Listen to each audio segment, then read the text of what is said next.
Focus plus ରୁ କହୁଥିଲେ? ଆଜ୍ଞା କହୁନାହାନ୍ତି କିଏ କହୁଥିଲେ ଆଜ୍ଞା? ଆଜ୍ଞା ମୁଁ ଅଭିମନ୍ୟୁ ମଲ୍ଲିକ କହୁଥିଲି ନିଆଳି ନିର୍ବାଚନ ମଣ୍ଡଳୀ ଗୋବିନ୍ଦପୁରରୁ। ଆଜ୍ଞା କଣ ହେଇଛି କୁହନ୍ତୁ ଆଜ୍ଞା। ଆଜ୍ଞା ଗୋଟେ 9 ଦିନ ପୂର୍ବରୁ ଏକ ଗାଧୁଆ ଘରୁ ଗୋବିନ୍ଦପୁର କଲେଜ ପିଜି ଛାତ୍ରୀ ଆଜ୍ଞା ତାର ଝୁଲନ୍ତା କହିବି ନାହିଁ ମାଟି ତଳେ ଲାଗିଥିବା ଶରୀରର କୁ ଝୁଲେଇ ଦିଆଯାଇଥିଲା। ଆଜ୍ଞା ଗୋବିନ୍ଦପୁର ଥାନା ଆଜ୍ଞା ଆସିଲା ଏବଂ ତାକୁ ସାଇଣ୍ଟିଫିକ ଟିମ ଆସିଲା, ତାକୁ ଦେଖିଲା ପରେ ଯୋଉ କଣ୍ଟାପଡା ତହସିଲଦାରଙ୍କ ଉପସ୍ଥିତିରେ ସେ ବଡିଟା ଡେଡ ବଡିଟାକୁ ନେଇକିରି ଗଲେ। ଆଜ୍ଞା ଏତେ ବଡ ଘଟଣା ଗୋବିନ୍ଦପୁରରେ ଖାଲି ଗୋଟିଏ ପିଜି ଛାତ୍ରୀ ସେ ନୁହଁ, ଅନେକ ଏକା ଗୋବିନ୍ଦପୁର କଲେଜରେ ବହୁତ ଛାତ୍ରୀ ଏକା ପାଠ ପଢୁଛନ୍ତି। ଆଜ୍ଞା ତେଣୁ ଏଠି ସାଧାରଣ ଲୋକଙ୍କ ଭିତରେ ଗୋଟେ ଭୟ ଏବଂ ଝିଅ ଆମ ଛାତ୍ରୀ ମାନଙ୍କ ଭିତରେ ଗୋଟେ ଭୟ ଏ ଅଞ୍ଚଳରେ ଦେଖା ଦେଇଛି। ଆଜ୍ଞା ଯେ ଘଟଣାବଳୀଟାକୁ ମୁଁ ସମ୍ପୂର୍ଣ୍ଣ କହୁଛି, ଆପଣ ଟିକେ ଖାଲି ଶୁଣନ୍ତୁ। ଇଏ ବାଲେଶ୍ୱର ପିଜି ଛାତ୍ରୀ ଘଟଣା ଠାରୁ ମଧ୍ୟ ଏହା ହଉଛି ଭୟଙ୍କର ଘଟଣା ଏଠି ଘଟିଛି। ତାକୁ ସମ୍ପୂର୍ଣ୍ଣ ଭାବରେ ଅଣଦେଖା କରି ଚାପି ଦିଆଯାଇଛି। ଆଜ୍ଞା ଏଠି କହେ ଯଦି ଝିଅଟି ସେଇ କଲେଜର ପାଖରେ ଏକ ପ୍ରାଇଭେଟ ଘର ହଷ୍ଟେଲରେ, ଖାଲି ଗୋଟିଏ ସେ ଝିଅ ନଥିଲା, 5 ଜଣ ମିଶିକିରି ରହୁଥିଲେ। ଆଜ୍ଞା କଲେଜକୁ ଲାଗିକିରି ଗୋବିନ୍ଦପୁର କଲେଜକୁ ଲାଗିକିରି ଏକ ପ୍ରାଇଭେଟ ଘରେ ସେମାନେ ରହୁଥିଲେ। ଆଜ୍ଞା ଘଟଣା ଘଟିବାର ତା ପୂର୍ବ ଦିନ ସେ କଣ ହେଇଛି, ଦିନ 3ଟାରୁ ଝିଅ ଯୋଉ ଡ୍ରେସଟି ରାତିରେ ପିନ୍ଧିଥିଲା, ନାଇଟି ଟାଇପର ପିନ୍ଧିଥିଲା, ଓନିଟେ ପକେଇଥିଲା, ଝିଅଟି ମୋବାଇଲ ଧରିକିରି ସେ ପଳେଇଲା ଏବଂ ସନ୍ଧ୍ୟା ପର୍ଯ୍ୟନ୍ତ ନ ଆସିବାରୁ ସନ୍ଧ୍ୟାରେ ସେ ଘର ଭଡା ଯାହା ଘରେ ଥିଲେ ହଷ୍ଟେଲରେ ସେ ଲୋକ ସହିତ ସେ ତାର ସହପାଠୀ ଯୋଉମାନେ ଥିଲେ ସେମାନେ ମିଶିକିରି ଯାଇକିରି ଗୋବିନ୍ଦପୁର ଥାନାରେ ଗୋଟେ ସବୁଆଡେ ଖୋଜାଖୋଜି କରି ନ ପାଇବାରୁ, ଘର ଫର ଚାରିଆଡେ ଖୋଜାଖୋଜି କରି ନ ପାଇବାରୁ ଏବଂ ତାର ଯୋଉ କଲେଜଟି ହଉଛି ନଦୀ କୂଳରେ ଅବସ୍ଥିତ, ଜଙ୍ଗଲ ଫଙ୍ଗଲ ଗଛ କୂଳରେ ଅବସ୍ଥିତ, ସିଏ ନ ପାଇବାରୁ ଏମାନେ ଯାଇ ଗୋବିନ୍ଦପୁର ଥାନାରେ ଗୋଟେ ଏତଲା ଦେଲେ, ମିସ୍ କେସ୍ ଗୋଟେ କଲେ। କୋଉମାନେ ଦେଲେ? ଯୋଉ ଘରେ ସେମାନେ ଥିଲେ, ଘର ମାଲିକ ସହିତ ଏବଂ କଲେଜ ତା ସାଥିରେ ସହପାଠୀ ମାନେ, ଛାତ୍ରୀ ସହପାଠୀ ମାନେ ଯୋଉ ଥିଲେ, ସିଏ ଯାଇକିରି ଗୋଟେ ଅଭିଯୋଗ ନିଆଳି ଥାନାରେ କଲେ ସନ୍ଧ୍ୟାବେଳେ। ଆଜ୍ଞା ଯେ ଦିନ 3ଟାରୁ ଆମର ଝିଅଟି ଆମ ସାଥିରେ ଥିଲା, କିଏ ଥିଲା, ଝିଅଟି ମିଳୁନାହିଁ।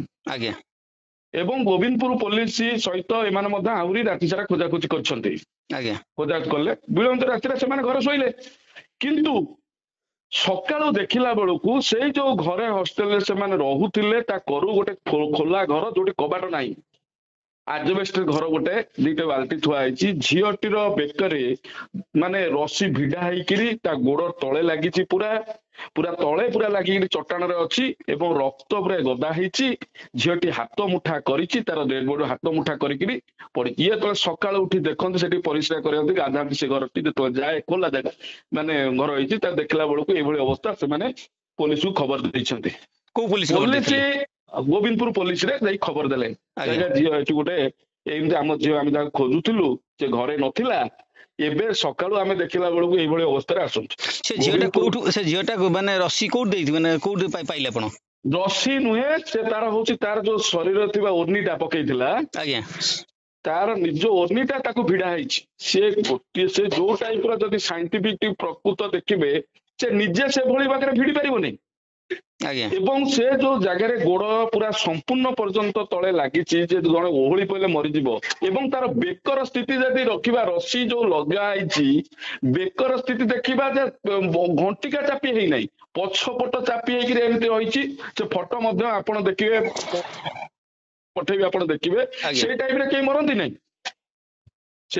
ମରନ୍ତି ନାହିଁ, ଏଥିରୁ ସ୍ପଷ୍ଟ ଅନୁମାନ କରାଯାଉଛି ଯଦି ଝିଅଟି ଆତ୍ମହତ୍ୟାର ରୂପରେଖା ସେଠି ମଧ୍ୟ କିଛି ଉଠେଇଥିଲେ ଏଠି ଚାପି ଦେବା ପାଇଁ ଘଟଣାଟିକୁ।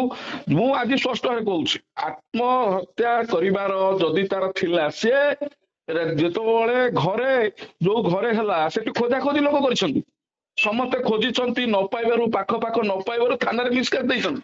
ଆଜ୍ଞା, ତେଣୁ ସିଏ ମୋବାଇଲଟା ମଧ୍ୟ ପୋଲିସ ଜବତ ନେଇଛି। ମୋବାଇଲ ତ ପାଖରେ ସେଦିନ ତାର ନଥିଲା, ସେଠି ଯୋଉ ଖୋଜାଖୋଜି କଲେ ମୋବାଇଲ ନଥିଲା, ଝିଅ ନଥିଲା, ତାହେଲେ ମୋବାଇଲଟା ଘରେ କେମିତି ପଡିଲା, ସମସ୍ତଙ୍କ ସନ୍ଦେହ ହଉଛି। ମୋବାଇଲ ଟାକୁ କେମିତି ସେ ମୋବାଇଲ ଟା ସେଠି ପଡିଲା ତା ଘରେ ପଡିଲା ଏବଂ ସିଏ ଯଦି ଆସି ଘର କରରେ ଆତ୍ମହତ୍ୟା କଲା ହାତ ମୋଡିଲା ଯୋଉ ପାଟି କରି ଚିତ୍କାର କରିଥାନ୍ତା ଗୋଡକୁ ଲାଗି କେହି ମରନ୍ତି ନାହିଁ ଏବଂ ରକ୍ତ ଗଦା ହେଇଛି ନିଶ୍ଚିତ ଭାବରେ ଯିଏ ବି ହେଲେ ଅନୁମାନ ନୁହଁ ଯିଏ ବି ହେଲେ ଅମାନୁଷିକ ଭାବରେ ଏଠାରେ ମାରିକିରି ତାକୁ ଏଭଳି ଭାବରେ ଟଙ୍ଗା ଯାଇଛି କାରଣ ଏଇଥିପାଇଁ କହିବା ସିଏ ତ ଝିଅ ଖୋଜିଲେ ମିଳିଲା ନାହିଁ ଝିଅଟି କଣ ଆଉ କଣ ସକାଳୁ ସକାଳୁ ଆସି ଏଠି ଦୌଡିଦେଲା। ଆଜ୍ଞା ସେ ଝିଅର ବାପା ମା କଣ କହୁଛନ୍ତି? ଝିଅର ବାପା ମା ଦେଖନ୍ତୁ ବହୁତ ନିରୀହ ସାଧାରଣ ଲୋକ ସେମାନେ ସେ ଘଷିପୁରା ମୋହନ ମୁଖ୍ୟମନ୍ତ୍ରୀ ଓଡିଶାର ମୁଖ୍ୟମନ୍ତ୍ରୀ ମୋହନ ମାଝୀଙ୍କ ଗାଁ ଘଷିପୁରାର ସେ ଝିଅ ଘର।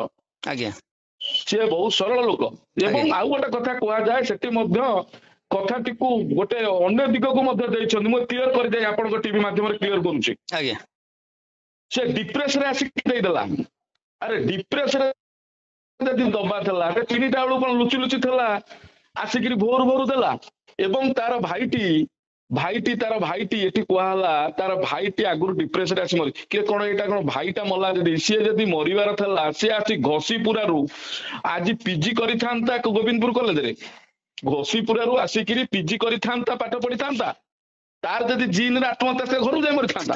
ସାର୍ କହିପାରିବେ କି ଆମର ଯୋଉ ପିଜି କୋଉଠି କରୁଥିଲେ? ଗୋବିନ୍ଦପୁର କଲେଜରେ ପିଜି କରୁଥିଲେ। ଗୋବିନ୍ଦପୁର କଲେଜରେ ପିଜି କରୁଥିଲେ। ଆଜ୍ଞା ସାର୍ ଯୋଉ ମୃତ୍ୟୁଦେହ ମିଳିଲା କୋଉଠି ମିଳିଲା କୋଉ ଜାଗାରେ ମିଳିଲା?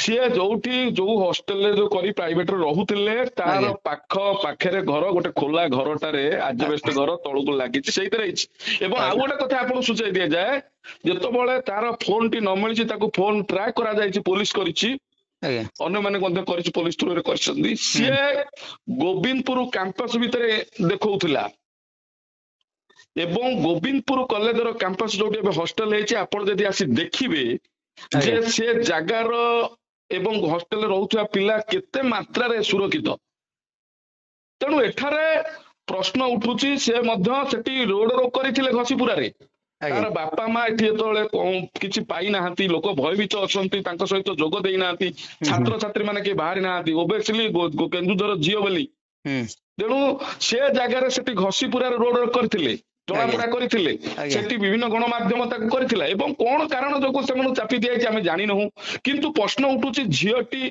ମୃତ୍ୟୁର ଯୋଉ ଭୟଭୀତ ବାତାବରଣ ଏଠି ତିଆରି ହେଇଛି ଅନ୍ୟ ଝିଅମାନେ ଗୋବିନ୍ଦପୁର କଲେଜରେ ପାଠ ପଢୁଛନ୍ତି ଏବଂ ସେ କ୍ଷେତ୍ରରେ ଆଜି ଆମେ ଦେଖୁଛୁ ବାଲେଶ୍ୱର ଝିଅ କଥାରେ ବିଭିନ୍ନ ପ୍ରକାର ମୁଖ୍ୟମନ୍ତ୍ରୀ ଠାରୁ ଦପ୍ତରର ବିଧାୟକ ଠାରୁ ଆରମ୍ଭ ସମସ୍ତେ ତତ୍ପର କିନ୍ତୁ ଏତେ ବଡ ଘଟଣା ଭୟଙ୍କର ଘଟଣା ଏଠି ଗୋବିନ୍ଦପୁର କଲେଜ ପାଖରେ ପିଜି ଛାତ୍ରୀର ହେଲା କିନ୍ତୁ ଏଠାର ସ୍ଥାନୀୟ ବିଧାୟକ ଏବଂ ବିଭିନ୍ନ ପ୍ରକାର ପୋଲିସର ଯୋଉ ତତ୍ପରତା ପୋଲିସର ଯୋଉ ଇଏ ଖାଲି କହିଲେ ପୋଷ୍ଟମର୍ଟମର ଆସୁ ପୋଷ୍ଟମର୍ଟମ ରିପୋର୍ଟ ଆସୁ ଇଏ କଣ ଗୋଟେ କଥା ହତ୍ୟାକୁ ପୋଷ୍ଟମର୍ଟମ ରିପୋର୍ଟ ଆସୁ କହିକିରି 9 ଦିନ ବିତିଗଲା ସତିକି ଗୋଟେ କିଛି ହେଇନି ବୋଲି ଏଠି ଚାଲୁଛି କିନ୍ତୁ ଗୋଟେ ବାଲେଶ୍ୱର ପିଜି ଛାତ୍ରୀ ପାଇଁ ଆତ୍ମହତ୍ୟାରେ ଆଜି ସାରା ଓଡିଶା ଜଳୁଛି ତେଣୁ ଏଠି ନିଆଳି ନିର୍ବାଚନ ମଣ୍ଡଳୀରେ ଆପଣ କୁହନ୍ତୁ କଣ ଆମେ କଣ ସବୁ ଅଛୁ ଆମେ ମାନେ କଣ ଅଛୁ ଆଉ ଆମ ମାନଙ୍କର ମା ଭଉଣୀ ହଉ ଏଠି ଯୋଉ କଲେଜ ମହାବିଦ୍ୟାଳୟ ଅଛି ଖାଲି ଗୋବିନ୍ଦପୁର ମହାବିଦ୍ୟାଳୟ ନୁହଁ ଏଠି ଏରଞ୍ଚ ମହାବିଦ୍ୟାଳୟ ରହିଛି କସରଦା ମହାବିଦ୍ୟାଳୟ ରହିଛି ଏସବୁ ଯୋଉ ବିଦ୍ୟାଳୟ ମାନଙ୍କରେ ଝିଅ କୋଉ ଭଳି ଅବସ୍ଥାରେ ସୁରକ୍ଷିତ ଅଛନ୍ତି।